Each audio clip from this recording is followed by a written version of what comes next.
Mango ಸೀಕರಣೆ ಮಾಡೋಕ್ಕೆ ಮ್ಯಾಂಗೋನ ಈ ಥರ ಸ್ಕ್ರ್ಯಾಪ್ ಮಾಡ್ಕೊಳ್ಬೇಕು. ಈ ಥರ ಚೆನ್ನಾಗಿ ಮಾಡಿಕೊಂಡು ಆನಂತರ ಸೀಕರಣೆ ಮಾಡಬೇಕು.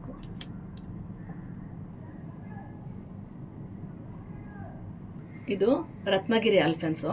ಫಸ್ಟು ಈ ಥರ ಹಿಂಗೆ ಕೇರನ್ನು ತಕ್ಕೊಂಡ್ಬಿಡ್ಬೇಕು.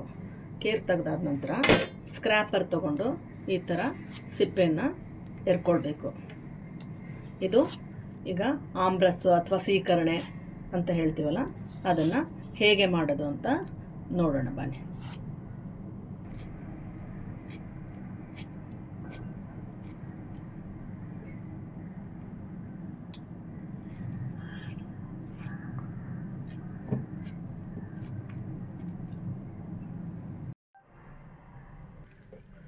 ಗೊಟ್ಟನ ಸ್ವಲ್ಪ ಈ ಕಪ್ಪಿಂದ 1 ಕಪ್ಪಷ್ಟು ನೀರು ಹಾಕ್ಕೊಂಡು ನಾನು ಈ ಥರ ಕಲಿಸ್ಕೊಂಡಿದ್ದೀನಿ.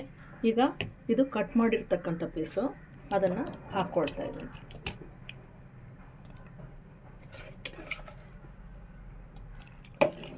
ಈ ಕಟ್ ಮಾಡಿರ್ತ ಪೀಸ್ ಹಾಕ್ಕೊಂಡು ನಂತರ 1 ಕಪ್ಪಷ್ಟು ಸಕ್ಕರೆ ಹಾಕ್ಕೊಳ್ತೀನಿ. ಸ್ವೀಟ್ ಇದೆ, ಬಟ್ ನಾನು 1 ಕಪ್ಪಷ್ಟು ನೀರು ಹಾಕಿರೋದ್ರಿಂದ ಅದಕ್ಕೋಸ್ಕರ ನಾನು ಸಕ್ಕರೆ ಹಾಕ್ಕೊಳ್ತಾ ಇದ್ದೇನೆ. ನಂತರ ಇದು 3 ರಿಂದ 4 ಏಲಕ್ಕಿನ ಚೆನ್ನಾಗಿ ಕೊಟ್ಬಿಟ್ಟು ಪುಡಿ ಮಾಡಿ ಹಾಕ್ಕೊಳ್ತಾ ಇದ್ದೀನಿ.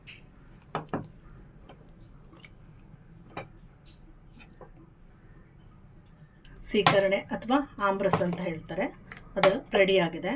ಈ ಥರ ಆಗಿದೆ. ಸೊ ನೀವು ಮನೆಯಲ್ಲಿ ಪೂರಿ ಅಥವಾ ಹೋಳ್ಗೆ, ಚಪಾತಿ, ಯಾವುದ್ರೊಟ್ಟಿಗೆ ದೋಸೆ, ಯಾವುದ್ರ ಜೊತೆಗಾದರೂ ಸರಿಯೇ ಈ ಥರ ಸೀಕರಣೆ ಅಥವಾ ಆಮ್ರಸನ್ನು ಮಾಡಿ ಟೇಸ್ಟ್ ಮಾಡಿ ನೋಡಿ. ಲೈಕ್ ಮಾಡಿ, ಶೇರ್ ಮಾಡಿ. Bye bye. Thank you.